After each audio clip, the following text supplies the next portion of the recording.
আসসালামু আলাইকুম বন্ধুরা, সবাই কেমন আছেন? আশা করি সবাই ভালো আছেন। বন্ধুরা, আজকে আমি আরও একটি রেসিপি নিয়ে চলে এসেছি। আজকে আমি তৈরি করে দেখাবো তালের রস দিয়ে নরম তুলতুলে তেলে ভাজা কেক রেসিপি। বন্ধুরা, এই রেসিপিটি একবার হলেও বাড়িতে ট্রাই করে দেখতে পারেন। খেতে দারুণ মজার হয়ে থাকে আর অনেক বেশি নরম তুলতুলে।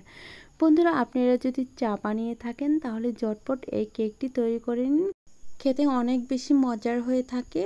চলুন বন্ধুরা, কথা না বাড়িয়ে আমি মূল ভিডিওতে চলে যাচ্ছি। তার আগে বলছি, ভিডিওটি ভালো লাগলে চ্যানেলটি সাবস্ক্রাইব করে রাখবেন আর পাশে থাকা বেল বাটনটি অন করে দিবেন আমার চ্যানেলে ভিডিও সবার আগে পাওয়ার জন্য।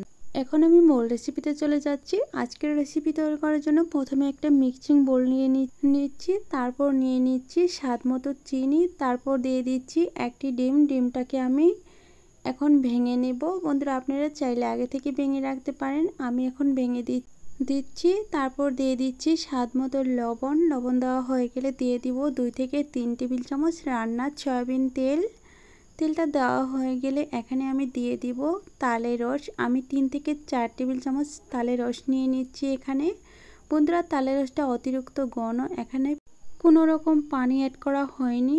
এই তালের রসটা আমি দিয়ে দিচ্ছি। বন্ধুরা, পানি অ্যাড করা তালের রস দিলে হবে না, একেবারে তাল থেকে চিপে চিপে বের করে শুধু রসটা দিয়ে দিতে হবে। বন্ধুরা দেখেন, আমার নেওয়া শেষ হয়ে গিয়েছে। এখন আমি একটা কাঁটা চামচ দিয়ে ভালোভাবে সবগুলো উপকরণ একসাথে করে মিশিয়ে নেব।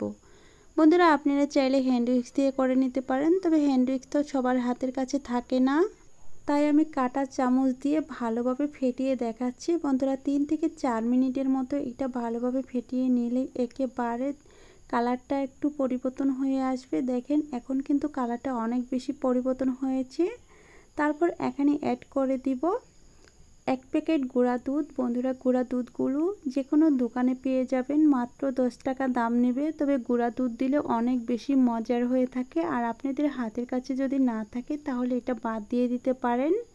আমি 1 প্যাকেট গুঁড়া দুধ দিয়ে দিচ্ছি, এটা হচ্ছে 10 টাকা দাম। তারপর আবারও আমি চামচের সাহায্যে ভালোভাবে নেড়ে চেড়ে মিশিয়ে নিচ্ছি। এটাও 2 মিনিটের মতো মিশিয়ে নিতে হবে, এতে করে সুন্দরভাবে অ্যাক্টিভ হয়ে যাবে।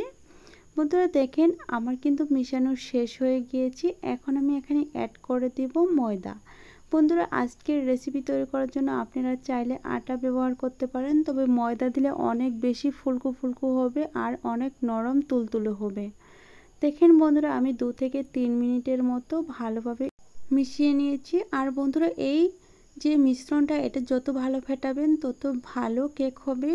এখন আমি একটা শাকনা নিয়েছি, তার উপর আমি 1 কাপ ময়দা দিয়ে দিচ্ছি আর দিয়ে দিচ্ছি হাফ টেবিল চামচ বেকিং পাউডার।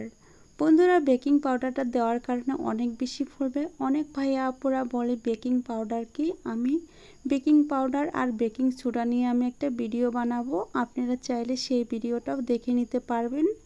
আমি চেলে নিচ্ছি, আর চেলে নেওয়ার কারণ হচ্ছে অনেক বেশি ফুলকো ফুলকো হবে আর ভিতরে যদি কোনো রকম ময়লা থাকে সেটাও বেরিয়ে আসবে।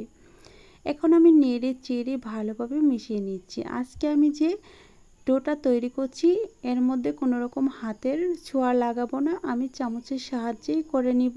দেখেন, আমি 2 মিনিটের মতো নেড়ে চেড়ে এরকম একটা ডো তৈরি করে নিয়েছি।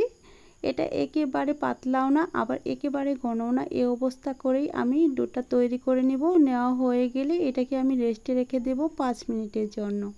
বন্ধুরা, এখন কিন্তু অনেক বেশি আঠালো, আর এটা আঠালোই হবে, ভয় পাওয়ার কিছু নেই। এই অবস্থাতেই আমি রেস্টে রেখে দেব 5 মিনিটের জন্য। একটা ঢাকনা দিয়ে ডেকে রাখছি, আর 5 মিনিট পর ফিরে এসে দেখাচ্ছি। আমি চামচটা তুলছি না, চামচটা আমি সাথেই রেখে দিচ্ছি। রেখে তারপর 5 মিনিট পর ফিরে এসে দেখাবো বন্ধুরা 5 মিনিট পর কতটুকু অ্যাক্টিভ হয়ে গিয়েছে। তো অ্যাক্টিভ হয়ে গিয়েছে, দেখেন এখন কিন্তু অনেকটা সেট হয়ে গিয়েছে। চামচটা আমার ঢাকনার সাথে উঠে গিয়েছে। এখন আমি হাতে একটু তেল লাগিয়ে তারপর নাস্তাটা কিভাবে রেডি করব সেটা দেখিয়ে দিচ্ছি। আর এখন কিন্তু অনেকটা ঘন হয়ে এসেছে। আমি হাতে তেল লাগিয়ে নিয়ে একটু সামান্য পরিমাণে ডুবো নিয়ে এভাবে করে গোল করে নিচ্ছি। তারপর 2 হাতে তলানিতে করে ঘুরিয়ে ঘুরিয়ে গোল একটা বল আকারে করে নিব। আর বন্ধুরা, এই নাস্তাগুলো রেডি করে রেখে দেওয়া যাবে না, একটা একটা করে তৈরি করে তেলের উপর ছেড়ে দিতে হবে। এখন আমি চুলায় চলে যাচ্ছি। চুলায় আমি আগে থেকে একটা ফ্রাই প্যান বসিয়ে রেখেছি, আর সেই ফ্রাই প্যানের তেলটাকে হালকা আঁচে গরম করে নিয়েছি।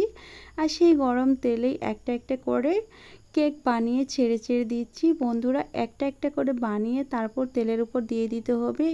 এছাড়া যদি আপনারা আগে থেকেই এই কেকগুলো বানিয়ে রাখেন তাহলে অনেক বেশি চ্যাপ্টা হয়ে যাবে, তখন আবার নতুন করে তৈরি করে নিতে হবে। তার চেয়ে ভালো একটা একটা করে বানিয়ে তারপর তেলের উপর দিয়ে দিবেন, এতে করে সময়টাও কম লাগবে। বন্ধুরা আমার সবগুলো কেক দেওয়া হয়ে গিয়েছে। এখন একটা চামচের সাহায্যে নেড়ে চেড়ে কেকগুলো সুন্দরভাবে ভেজে নেব। বন্ধুরা আমি যতক্ষণে কেকগুলো ভেজে নেব ততক্ষণে বলছি, প্লিজ বন্ধুরা আমার ভিডিওটি যদি ভালো লেগে থাকে তাহলে চ্যানেলটি সাবস্ক্রাইব করে রাখবেন আর পাশে থাকা বেল বাটনটি অন করে দিবেন আমার চ্যানেলের ভিডিও সবার আগে পাওয়ার জন্য।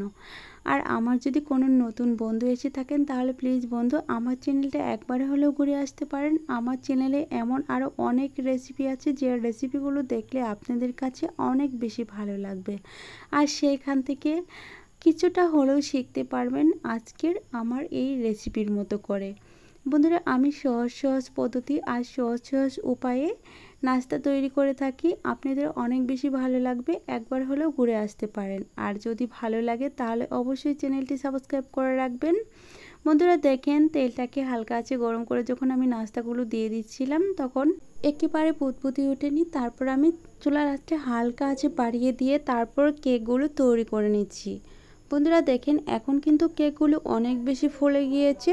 এখন আমি কেকগুলো একটা শাকনা দিয়ে তুলে একটা প্লেটের উপর তুলে নিব। বন্ধুরা দেখেন কেকগুলো অনেক বেশি ফেটে গিয়েছে আর এখন কেকটা অনেক সুন্দরভাবে হয়েও গিয়েছে। আমি এখন একটা একটা করে কেক তেল ঝরিয়ে একটা প্লেটের উপর তুলে নিব। বন্ধুরা অবশ্যই একটা টিস্যু পেপারের উপর তুলে নেওয়ার চেষ্টা করবেন, এতে করে এক্সট্রা যে তেল থাকে সেই তেলটা শুষে নেবে আর কেকগুলো ভেতরটা অনেক বেশি ফুলকো আর অনেক বেশি নরম হবে। দেখেন বন্ধুরা একটু কাছ থেকে দেখে বুঝে নেওয়ার চেষ্টা করুন কত সুন্দর হয়েছে আর কত নরম হয়েছে, সেটা আমি যখন ভেঙে দেখাবো তখন বুঝতে পারবেন। আর এই কেকগুলো চায়ের সাথে খেতে দারুণ হয়ে থাকে, বাচ্চারা আরও বেশি পছন্দ করে। এখন আমি সবগুলো একসাথে করে নিয়ে চলে এসে দেখাচ্ছি। দেখেন বন্ধুরা আমার কিন্তু অলরেডি একটা কেক ভেঙে খেয়ে নিয়েছি। এখন আমি আরও একটি কেক ভেঙে দেখাবো ভেতরটা কেমন হয়েছে, দেখেই বুঝে নেওয়ার চেষ্টা করবেন। দেখেন কতটুকু ফেটে গিয়েছে। বন্ধুরা আমি যতক্ষণে কেকগুলো ভেঙে দেখাবো ততক্ষণে আমি আবারও বলছি, প্লিজ বন্ধুরা আমার ভিডিও যদি ভালো লেগে থাকে তাহলে চ্যানেলটি সাবস্ক্রাইব করে রাখবেন আর পাশে থাকা বেল বাটনটি অন করে দিবেন আমার চ্যানেলের ভিডিও সবার আগে পাওয়ার জন্য। আর যদি পারেন আপনাদের বন্ধুদের কাছে শেয়ার করে দিতে পারেন এমন সুন্দর রেসিপি দেখার জন্য।